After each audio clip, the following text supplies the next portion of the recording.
Resistance होता है वो होता है सम ऑफ ऑल इंडिविजुअल रेजिस्टेंसेस। ठीक है, अगर हम दो रेजिस्टेंस को सीरीज में कंबाइन करते हैं जिनका रेजिस्टेंस R1 और R2 है, तो रिजल्टेंट रेजिस्टेंस होगा R1 प्लस R2। तो हम अब इसे ही प्रूफ करने जा रहे हैं कि रिजल्टेंट रेजिस्टेंस क्या वाकई R1 प्लस R2 के बराबर होगा जब दो रेजिस्टेंस को सीरीज में कंबाइन किया। जब तीन रेजिस्टेंस को सीरीज में कंबाइन किया तो रिजल्टेंट रेजिस्टेंस आएगा R1 plus R2 plus R3। तो इसी बात को अब हम प्रूफ करने जा रहे हैं। ठीक है बच्चों, देखिए हमने एक यहाँ पर इलेक्ट्रिकल सर्किट लिया है और हमने V वोल्ट का सेल लगा दिया है। यहाँ पे बच्चों क्या लगा दिया हमने, V वोल्ट का सेल लगाया है और हमने दो रेजिस्टेंस को सीरीज में कंबाइन किए हैं R1 और R2। ठीक है बच्चों, R1 और R2 को हमने क्या किया है, सीरीज में कंबाइन किया है। देखिए सबसे पहली बात सीरीज कॉम्बिनेशन की आप हमेशा याद रखना कि सीरीज कॉम्बिनेशन में करंट सेम रहता है। करंट क्या रहता है बच्चों, सेम रहता है, चाहे कितने भी रेजिस्टेंस को आप कंबाइन करो, लेकिन अगर वो सीरीज में होंगे तो करंट क्या रहेगा, सेम रहेगा। ठीक है बच्चों, करंट क्या रहेगा, सेम रहेगा। और दूसरी बात वोल्टेज हो जाएंगे सीरीज में डिवाइड। ठीक है बच्चों, तो जब दो रेजिस्टेंस सीरीज में कंबाइन किए तो भी करंट सेम रहेगा और वोल्टेज डिवाइड, और तीन के केस में भी यही रहेगा। तो सबसे पहले तो हम आगे चलने से पहले यही बात लिख लेते हैं कि करंट क्या रहेगा, दोनों केस में सेम रहेगा और वोल्टेज डिवाइड हो जाएगा। वोल्टेज हो जाएगा बच्चों डिवाइड। ठीक है ना, चलो अब सपोज कर लेते हैं कि हम टू रेजिस्टेंस की पहले बात करते हैं कि दो रेजिस्टेंस का रिजल्टेंट रेजिस्टेंस क्या होगा। तो सपोज करते हैं ये सेल लगाने के बाद इसने करंट सप्लाई किया सर्किट में I। ठीक है बच्चों, तो टोटल करंट क्या हो गया, टोटल करंट हो गया I, कैपिटल I। ठीक है बच्चों, अब आप बताइए मुझे कि करंट थ्रू R1, मान लेते हैं कि R1 के थ्रू करंट कितना फ्लो कर रहा है, I1, लेकिन क्योंकि सीरीज कॉम्बिनेशन है तो I1 यहां पर बराबर होगा बच्चों I के। R1 रेजिस्टेंस में हमने मान लिया कि I1 करंट फ्लो कर रहा है, लेकिन जब हमने देखा कि भाई दोनों रेजिस्टेंस सीरीज में कंबाइन हुए हैं और सीरीज में करंट सेम रहता है, कांस्टेंट रहता है, मतलब सेल ने जितना भी करंट सप्लाई किया है I करंट वही R1 में जाएगा और वही R2 में जाएगा। तो हम बोल सकते हैं कि I1 किसके बराबर होगा, I2 के। ठीक है बच्चों, अब देखते हैं कि करंट थ्रू R2 के थ्रू कितना करंट फ्लो करेगा। मान लेते हैं कि I2, लेकिन वो I2 बच्चों किसके बराबर होगा, I के बराबर होगा। समझ आ रही है ना बात, यहां से I करंट चला, यहां से भी I चला, तो इसमें भी I ही करंट जाएगा और इसमें भी I करंट जाएगा। चलो ठीक है, आई होप कि इतनी बात आप सबको बहुत अच्छे से समझ आ गई होगी। अब हमने जो सेल कनेक्ट किया है उसका वोल्टेज कितना है, V वोल्ट का सेल है बच्चों, तो टोटल वोल्टेज कितना हो गया सर्किट का, आप मुझे बताइए टोटल वोल्टेज कितना हो गया। देखिए टोटल वोल्टेज है यहाँ पर V वोल्ट का सेल लगाया है ना हमने, तो इलेक्ट्रिक सर्किट का टोटल वोल्टेज कितना हो गया, टोटल पोटेंशियल डिफरेंस है V। चलो जी, अब हमें पता है कि वोल्टेज सीरीज में डिवाइड हो जाता है, मतलब R1 रेजिस्टेंस के पास रहेगा कुछ और बचा हुआ फिर R2 रेजिस्टेंस के पास रहेगा। तो अब यही लिखते हैं कि वोल्टेज अक्रॉस R1 के अक्रॉस मान लेते हैं कि वोल्टेज V1 रहेगा। और ये बात याद रखिए कि V1 अब V के इक्वल नहीं रहेगा क्योंकि वोल्टेज डिवाइड हो चुका है।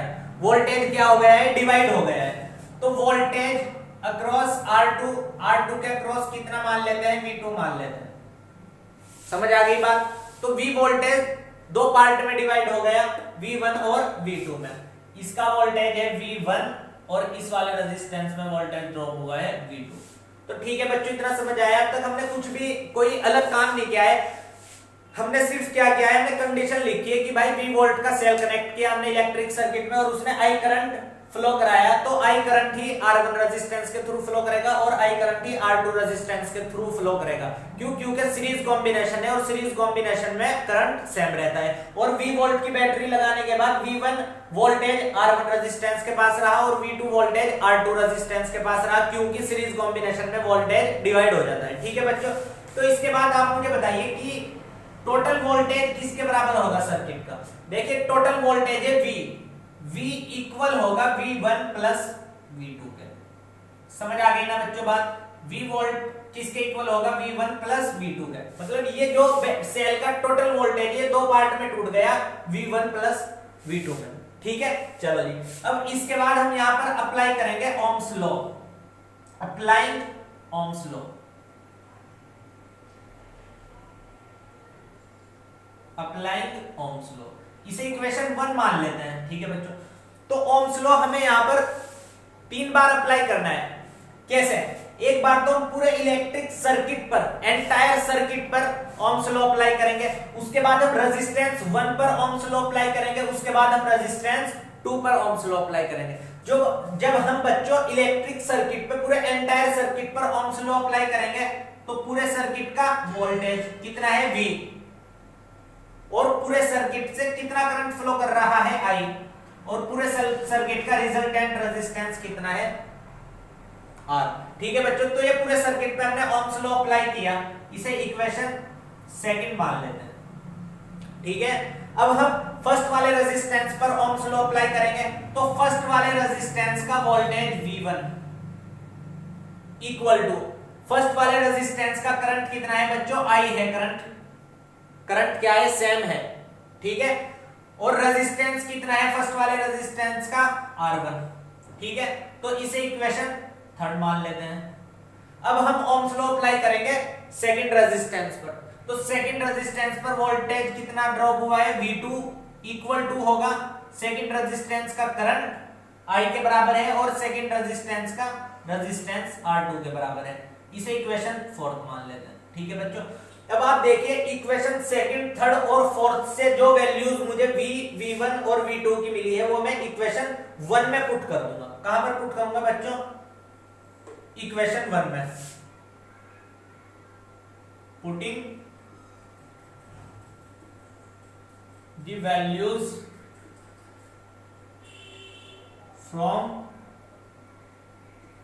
Equation second, third and fourth, तीनों इक्वेशन से मैं V1, V2 और V की वैल्यूज उठाऊंगा और यहां पर इक्वेशन फर्स्ट में पुट कर दूंगा। तो V की जगह पर क्या आएगा बच्चों? IR, लेफ्ट साइड में आ गया IR।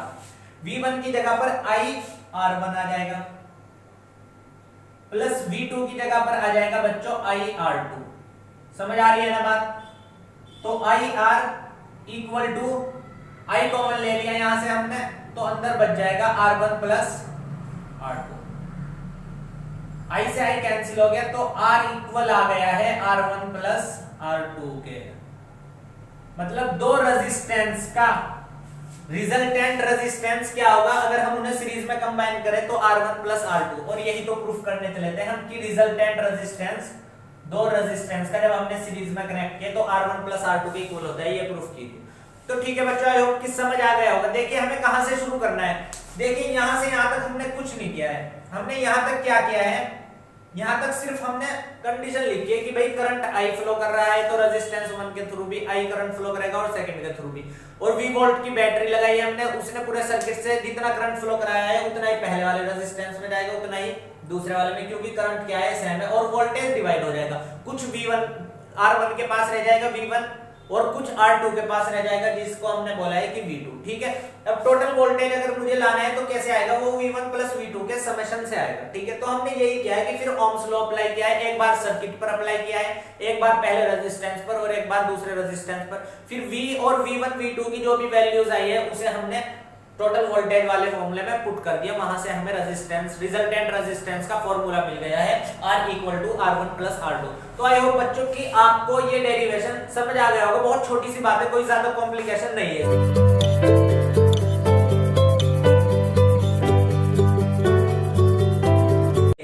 चलो अब तीन रेजिस्टेंस का केस देखते हैं कि जब हमने तीन रेजिस्टेंस को सीरीज में कंबाइन किया, ठीक है, अब उनका रिजल्टेंट रेजिस्टेंस निकालते हैं। सबसे पहली बात तो हमें पता है कि करंट सीरीज में सेम रहेगा और वोल्टेज हो जाएगा डिवाइड। फिर से यहां पर वही काम करते हैं कि V वोल्ट का हमने सेल लगाया, V वोल्ट का सेल लगाया और उसने I करंट दिया है इस सर्किट को। ठीक है बच्चों, तो करंट हर एक रेजिस्टेंस में I ही जाएगा। समझ रहे हो ना बात? क्योंकि सीरीज में करंट सेम रहता है, ठीक है। और इसका ये है R1 रेजिस्टेंस, ये है R2 और ये है R3, तीनों के तीनों हमने कनेक्ट किए हैं सीरीज में, लेकिन वोल्टेज डिवाइड हो जाएगा। वोल्टेज पहले वाले के पास V1 मान लेते हैं जाएगा, और दूसरे वाले के पास V2 मान लेते हैं, और तीसरे वाले के पास V3 मान लेते हैं, ठीक है बच्चों। अब उसके बाद क्या करना है, यही कि टोटल करंट जो हमने यहाँ पर माना है, टोटल करंट सर्किट के थ्रू कितना है बच्चों, टोटल करंट है I के बराबर। तो करंट थ्रू R1 रेजिस्टेंस के थ्रू भी I1 करंट है, लेकिन हाँ वो बात अलग है कि I1 यहाँ पर I के बराबर है। रेजिस्टेंस 1 का जो करंट है वो I1 होना चाहिए, क्योंकि पहले वाले रेजिस्टेंस को I1 बोल देते हैं, लेकिन हाँ सीरीज कॉम्बिनेशन में वो I1 I के बराबर है। मतलब जो टोटल करंट सेल सप्लाई कर रहा है वही करंट R1 रेजिस्टेंस के थ्रू फ्लो कर रहा है। तो I1 यहाँ पर कितना हो गया है, I के इक्वल हो गया है। ठीक इसी तरह करंट R2 के थ्रू कितना करंट फ्लो करेगा, I2, लेकिन हाँ वो बात अलग है कि यहाँ पर I2 करंट I के ही बराबर हो रहा है। क्यों? क्योंकि सीरीज कॉम्बिनेशन में करंट क्या रहता है, सेम रहता है बच्चों, करंट विल बी सेम, ठीक है। जितना भी सेल ने सप्लाई किया है करंट उतना ही R1 और R2 के थ्रू फ्लो करेगा। चलो अब टोटल वोल्टेज कितना है सर्किट का, टोटल वोल्टेज कितने वोल्ट का सेल लगाया हमने, V वोल्ट का, ठीक है बच्चों। तो वोल्टेज डिवाइड हो जाएंगे ना, वोल्टेज अक्रॉस R1 रेजिस्टेंस के अक्रॉस कितना वोल्टेज मान लेते हैं कि V1 है, और R2 के अक्रॉस मान लेते हैं कि V2 है, और R3 के मान लेते हैं कि कितना है बच्चों, V3 है, ठीक है। समझ आई बात। तो इसके बाद क्या करना है, इसके बाद कि टोटल जो वोल्टेज है वो डिवाइड हो चुका है किसमें, V1 plus V2 plus V3, ठीक है। इसे इक्वेशन 1 मान लेते हैं। तो अब आगे क्या करना है, अब आगे हमें बच्चों यही काम करना है कि V1 V2 और V3 की वैल्यूज निकालनी है और इस इक्वेशन में पुट करनी है, ठीक है बच्चों। V1 V2 V3 की वैल्यूज कहां से निकालेंगे, applying Ohm's law, Ohm's law apply करेंगे।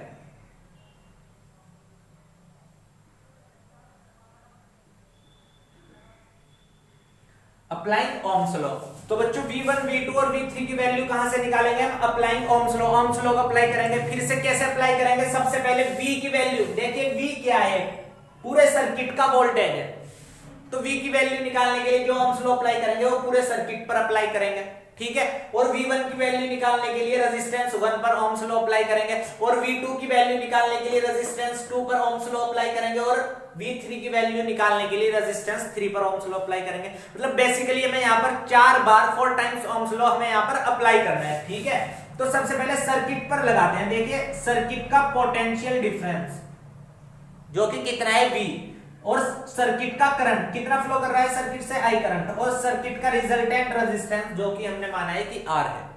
समझ आई बात। चलो इसे इक्वेशन सेकंड मान लेते हैं।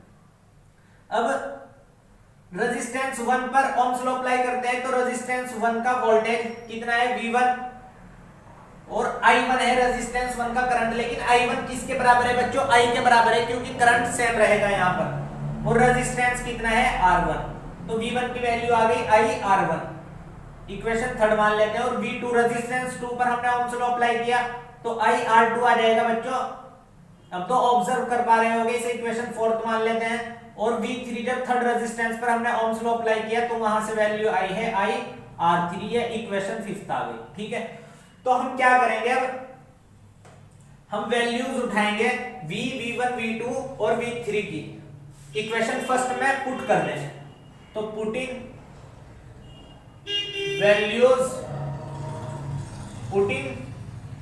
वैल्यूज फ्रॉम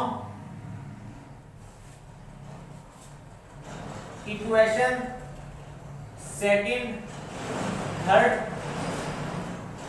एंड फोर्थ, तीनों इक्वेशन से वैल्यूज उठाएंगे और इस इक्वेशन 1 में पुट कर देंगे, ठीक है। तो V इक्वेशन 1 क्या है, V equal to V1, equation 1 लिख लेते हैं कि V equal to V1 plus V2 plus V3 है, ठीक है। तो V कितना आया है, इक्वेशन सेकंड से देखिए V आया है I R, V1 से थर्ड इक्वेशन से देखिए ये आया है I R1 और V2 fourth equation third V2 हाँ बच्चों फोर्थ इक्वेशन से V2 आया है V2 कितना आया है I R2 और V3 आया है I R3। तो I R इक्वल टू यहां से मैं I कॉमन ले सकता हूं, हर एक टर्म के साथ I जुड़ा हुआ है तो I को बाहर निकाल लिया, अंदर बचा R1 plus R2 plus R3। तो I से I कैंसिल हो गया, तो रिजल्टेंट रेजिस्टेंस आ गया जब हमने तीन रेजिस्टेंस को सीरीज में कंबाइन किया है R equal to R1 plus R2 plus R3। यही हमें प्रूफ करना था कि थ्री रेजिस्टेंस को जब हम सीरीज में कंबाइन करते हैं तो रिजल्टेंट रेजिस्टेंस होता है सम ऑफ इंडिविजुअल रेजिस्टेंसेस। देखिए यही आया कि resistance 1 plus resistance 2 plus resistance 3। तो आई होप बच्चों की दोनों के दोनों केस आपको बहुत अच्छे से समझ आ गए होंगे। अब आप घर पर बैठिए और पेन और नोटबुक उठाइए और चार रेजिस्टेंस को सीरीज में कंबाइन कीजिए, ठीक है। 20 वोल्ट की बैटरी लगाइए और रेजिस्टेंस R1 R2 और R3 R4 लीजिए, फिर वहां पर आप रिजल्टेंट रेजिस्टेंस निकालिए, वो कितना आना चाहिए R1 plus R2 plus R3 plus R4 आना चाहिए। फिर 5 रेजिस्टेंस को उठाइए और सीरीज में कनेक्ट कीजिए, उनका भी रिजल्टेंट रेजिस्टेंस निकालिए, वो कितना आना चाहिए, वो आना चाहिए आपके पास R1 plus R2 plus R3 plus R4 plus R5। ठीक है बच्चों, तो आगे चलने से पहले अब हम आगे करते हैं कि पैरेलल कॉम्बिनेशन में रिजल्टेंट रेजिस्टेंस हमने क्या पढ़ा है कि 1 अपॉन R इक्वल होगा 1 upon R1 plus 1 upon R2 plus 1 upon R3 and so on up to जितने भी रेजिस्टेंस हमें गिवन होंगे, ठीक है। तो अब हम उसी बात को प्रूफ करते हैं कि वो कैसे हुआ। समझ आई बात कि जो रिजल्टेंट का रेसिप्रोकल है वो some of reciprocal of all the resistances कैसे आया है पैरेलल कॉम्बिनेशन में। अब हमें यही बात जाननी है। उससे पहले आगे बढ़ने से पहले आप इसे कॉपी कीजिए, ठीक है बच्चों।